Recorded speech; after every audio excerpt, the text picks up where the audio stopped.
Greetings, friends. It's Heidi with Hydonian Living, and I'm actually coming to you from my car this week because I refuse to miss postings 2 weeks in a row of Hydonian Living segments. And so we're just making it work here while life is happening. So I apologize for a little bit more jittery camera as I don't have my tripod in my car, of course. But hey, so today what I want to talk about is not so much training or a conclusion or a tip, but more of just a thought that I have really been introspective, prayerful, intentional, and have really been processing over the last couple of weeks. And it all really started a billion years ago, but in my mindset.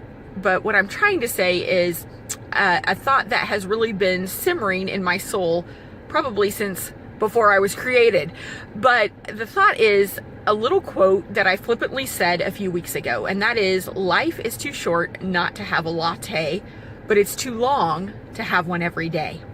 And that has really been something that I'm thinking is kind of the story of my process, my life, my growth, my journey, is really learning how to live in all areas. When I look at any struggle that I've had, any strength that I have that has become a weakness or vice versa, it all comes down to learning to live there in the middle. And what does that look like for me financially? What does it look like to be fiscally responsible, but not stingy or lack generosity? What does it look like to be able to freely enjoy food, but not, eat cake 3 meals a day? What does it look like for me to have lots of vibrant, deep, healthy relationships, but also not get too wrapped up in relationships other than the one with mine with the Lord? And, everything like, what does it look like for me to look and feel cute about, my clothes or my makeup or whatever, but also not be wrapped up into that, not let it define me, but also not let it become something that is something I avoid because of lack of confidence or what have you. And a lot of it, I think everyone could relate to this in some instance, but I know based on the way I'm wired, Myers-Briggs, I'm an INTJ. For those of you who don't know what that is, that means absolutely nothing.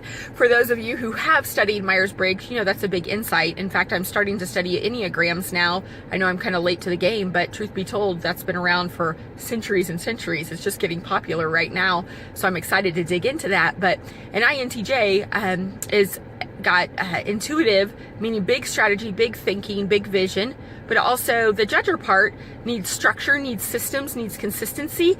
And so needs is task oriented more likely. And so those two things throughout my life have kind of been a battle back and forth, satisfying those two very needs of mine, and knowing that freedom and flexibility is a really deep need of mine, but yet I need structure.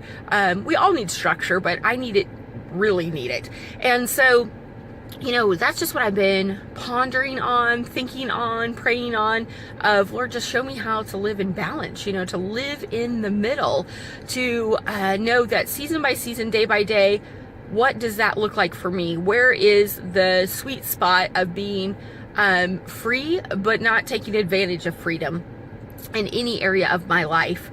And so I just want to challenge you to think a little moment on that. What does it mean in every area of your life, or maybe in the most important area right now, or the area you struggle the most with? What does it look like to translate, life is too long to never have a latte, but it's too short to have one every day? Where's that center? Where's that center for you? All right, well, I hope this helps you become more of who you're called to be and find freedom in the process.